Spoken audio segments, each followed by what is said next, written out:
Right, so we're going to do another mission on Earth. Get rid of this one. Ooh, interesting, look at that. It's the Strike. It's level 8. And you need Xbox Live to do that, which is essentially the first sign of the microtransactions this game will undoubtedly have. Locking content out to people who don't buy shit. Oh, we're not doing hard on this, guys. It's just not worth it. We're going to do normal. Because even normal is higher than us, so... As much as I would like to, you know, do what I always do on games, I can't. And I know this through experience, because the game is just too strong. We might even get bit in the ass on this mission on normal, so fingers crossed we'll persevere. The Vanguard's reporting that Fallen are tearing into machines all over the Cosmodrome. I'm starting to think they aren't just looting the place. Whatever they're looking for, we should probably find it first.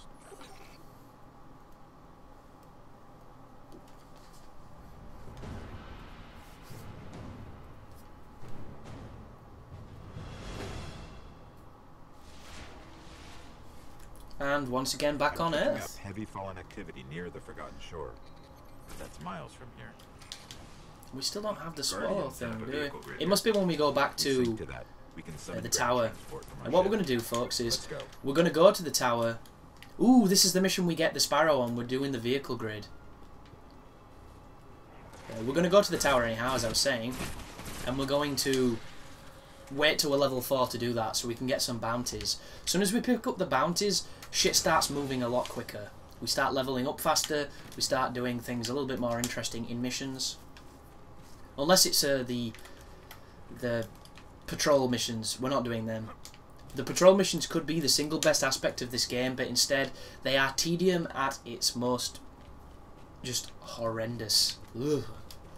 They make me shiver. They're the dumbest fucking missions ever, and they just self-populate, and they have you doing just the most mundane things. Oh wow, the sky's got all crazy plane marks, even though I have yet to see a plane aside from ours, those crazy things. So, here's the sparrow link. There it is indeed. Put him in, let him do his thing. Encoding superposed states, entangling ket vectors, and we're late. Yeah, we got Sparrow. If you want to get your sparrow, we can be in the Forgotten Shore in seconds. Oh, I know where we're going. This is cool, this area. Oh, shit. So this is the Sparrow. They've ripped the sound effects directly out of Star Wars, and I completely approve of this. It literally sounds like a pod racer. Its controls are a little bit shitty, and the physics are definitely Halo physics, because it's a lot like everything in that game. My one downside of the vehicle is you can't seem to summon it in midair and blast off like a rocket, because you're a prisoner of this thing called physics, and it generally ends up in a nosedive, which is unfortunate. But look at this, man. This game looks really good on this console. That is a public event. Interesting. So every so often, there are these public instances like this that you can see. Is it here? That you can randomly take part in. Oh, this is going to be tough.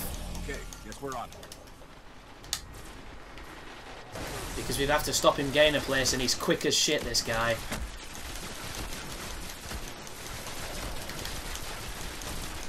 Come on, fellas, get him! Get him! Use your strong way. He's at level 27! Go on, level 27, fuck him up! We're level 2s! Get him! I'm about to get fucked.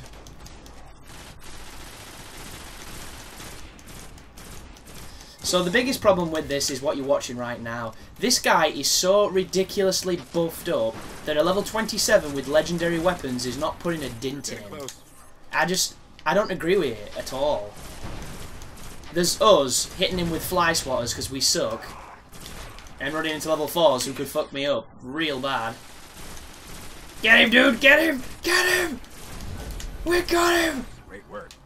But we don't get a gold because he's been through like 9 hoops. I got an Ascendant Shard.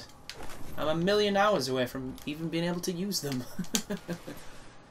I need to be careful here because this is much stronger than me. We did get a gold, shit. that means when we go back into the tower, the postmaster's going to have a gift for us. I have no idea what the gift will be, because I actually never did a public event until I was level 20. So, who knows. But still a cool thing to see. Oh, and a chest. The gay thing about chests, and I'm saying gay here not as about sexual persuasion, just as a generic insult, like when we call things shit but we're not talking about feces, is the chests are instanced to everyone. So if somebody opens a chest and you get to it late, the chest will disappear without you being able to open it. I don't know why it does this, and I disagree with it. That was not the best. Oh, my jump is so shit. I'm so used to just being able to do awesome things, and I can't, so we need to temper that. What's this guy doing? You're level 27, dude. Go do something. Go do a strike. Is he playing it? Give me a second. So this is another thing as well that is a good job it's happening. I came here to do my main mission. He's just killed everything before I got a chance to shoot them because he's insanely powerful and I'm not. And it's all because we share this same emergent world. And emergent world might as well be a euphemism for you are playing a game where other people get to affect your gameplay, and I hate it. I really do. Why is there no option to have our own server to play on ourselves? I don't always want a million dudes doing shit for me. I like to do things myself. And if you're farming or doing bounties, it can literally cockblock you from getting things. Especially if it's the more tricky ones where you have to, you know, get a bunch of enemies together and kill them all at the same time. You're messing around grouping them and some dickhead snipes them and you fail and you have to wait. And it results in a lot of situations where I wish I could kick people from my instance. And then you realise that that's a really selfish notion because it's not my instance, it's everyone's instance because we're in this shared world. And I find it really hilarious that Bungie are saying openly that this is not an MMO, this is a new experience, when essentially it's a fucking MMO. But it's an MMO without all of the things that make MMOs good. And I've always found that quite funny about this game. But this is going quite quickly thanks to the help of a level 27 smashing everything. But we'll push back up over to this shore and we'll continue onwards. A lot of my friends are wondering if they're going to do anything in future releases or future editions with the game when it's a 10-year cycle that allow us to do Mario Kart-esque battle modes on the Swallows or races and things like that, which would be quite interesting because the Swallow literally does nothing. It exists to take us places quicker, that's it. And a lot of places you can't even take it, so it's kind of underwhelming. But I think a lot of people, even if you really like this game, can agree that Destiny's greatest quality right now is its power to underwhelm. Because it's just so goddamn good at it. But this is a no respawning area, which means we're about to do some fighting, just like Russell Crowe. Surprise. I don't like the trigger stop on the... Whoa! Oh. I don't have ammo. I'll let it off. That was that moment where I was like, is my pad not responding? And you might be thinking, why is that your first immediate thought? Well, my bumpers are becoming unresponsive. When I was recording my no damage against Sir alone, there were times when I would press the bumper and I would get dropped inputs. And I know it's not Dark Souls, because Dark Souls is really good at reading inputs for the most. It's just my controller, which I always talk about, and it does need to be replaced. And I'm going to get one. As much as I wish that Battlefield one I purchased had been as good as it should have been, it isn't, so it's relegated to the emergency pad. Which makes playing Street Fighter hilarious on this analog, when I don't even have to touch the analog and my character jumps. When you should never jump in that game, because jumping is essentially a sign of a new player. Because if anybody's decent at anti-airing, all they think that's going to happen is you're going to get beat up at wall. You're going to get what's happening right now! Oh, we got him. We got him. Such a slow reload on the shotgun. It's a dangerous weapon, and I don't use it for that reason. I'm more of a fusion / sniper rifle kind of player. Oh, I remember this. Something in the back of the room. This was the first time I died when I played this game. Because, like a lot of instances in Destiny, You have to do... I'm stuck, and I'm fucked. Please don't chase me, please don't chase me. Ooh, that leash range. Yeah. Clipping on this game is a problem. Every time you get near a corner, if anything's rushing you like the thralls in their numbers, if you don't have a jump or you don't have the geometry to jump and get away, sometimes you're just dead. There's no disputing it. It just is what it is. Ooh, we've got his ability. Nice. Can finally see if it's worth it. Ooh. I'll have me some snipper. I like the old snipper rifle. Let's test it out. And there's, ooh, see what it does to you, bro. And he's teleporting because he's a bitch. I've only got one shot. That's the problem with the snipers. You get nothing in it.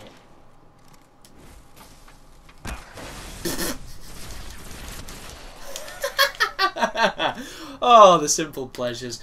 The headshot sounds on this game are amazing, especially on the Cabal. The Cabal have the most delicious noise when you headshot them. But this is another example of the strategy, guys. You're going to see me implement a lot in this walkthrough. If you do it, you'll never die. Whenever you have to defend something like this, set it off, as I've just done there, and then go back to where you came from. We entered via this room. If you stand here, nothing will ever get behind you. It might be tricky shooting things there and shooting things there, but you will never get flanked, and you will always have a place that is safe to back up into, regardless of the enemy numbers or what the enemy throws at you. The AI just does not know how to deal with it. It's one of those strategies that works all the time, on every encounter in Destiny. The problem you'll face here, if you face any, is ammo. So you're going to have to go out occasionally to get ammo, unless you're super conservative and a master shot, which you will not see from me. I am not a master shot by any standards. Sometimes I have good days, other times I don't. You're also going to be introduced to a new enemy here. It is known as the crazy holographic orb from Mass Effect. I have no idea what it's called. We'll know when it turns up. And when I first died, when I was playing it on my original playthrough, it spawned on me. And it had a bunch of enemies with it. And what can you say to that, except for, yeah, I'm dead. So the Shanks will come to you in this room, because they seem to have some of the most aggressive AI on the game. There goes the cat. Ooh, we've got his ability. I'm tempted to use it, but I know it will get me killed, so I'm going to hold it off a little bit until we either get rushed again or we have a captain we need to kill. Something's on me. There you are. You're on me. But it might be painfully obvious already that Destiny is a game that excels when playing with friends. Much like any activity, it's always better with a friend.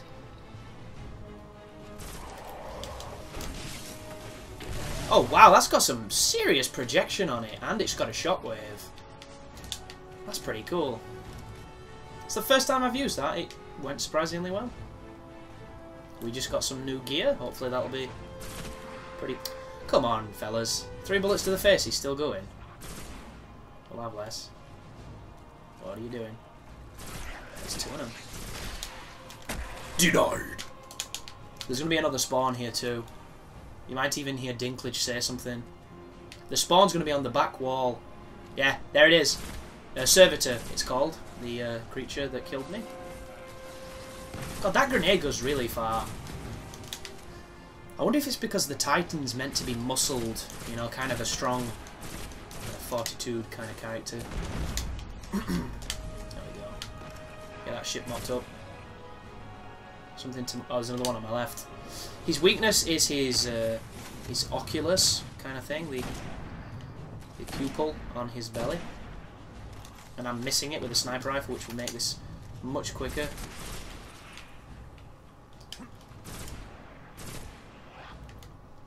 Oh, my grenade doesn't recharge nowhere near as quick as my Warlock does. I do apologise if I keep referencing my Warlock character, but when you put a considerable amount of time into a game playing as one way and you come into a new one, it is a little bit jaunting. So we still have a couple folks, namely a Dread. He's down, and that's the end of it. So do you see how easy that was? If I was running around this room, it would be much more complicated because the enemies do rush you. Oh, now we have to destroy this. So can I do it like this? Oh, I don't have it, bugger. Oh, I shot the thing. So this is weird, this. If you shoot that... What? Interesting. Why did it say immune? It must have just had spawn immunity at that moment. There we go. Very underwhelming sound effect that, wasn't it? Like someone opening a tin of beans. That is so bad. Oh, goodness me. Thank you very much for watching, guys. I hope you're enjoying this. I'm going to try and talk more tangents because the gameplay is going to be nothing but what you've seen. We're going to repeat this every single place we go. And I don't think that makes a good game. Although I do believe Destiny is a good game. It just has a hollowness inside which needs to be filled with content. And in a 10-year cycle, I suppose we're going to be waiting before we get that. But we're going to go back to the tower, we're going to do some things. So thank you for watching, and you take care now.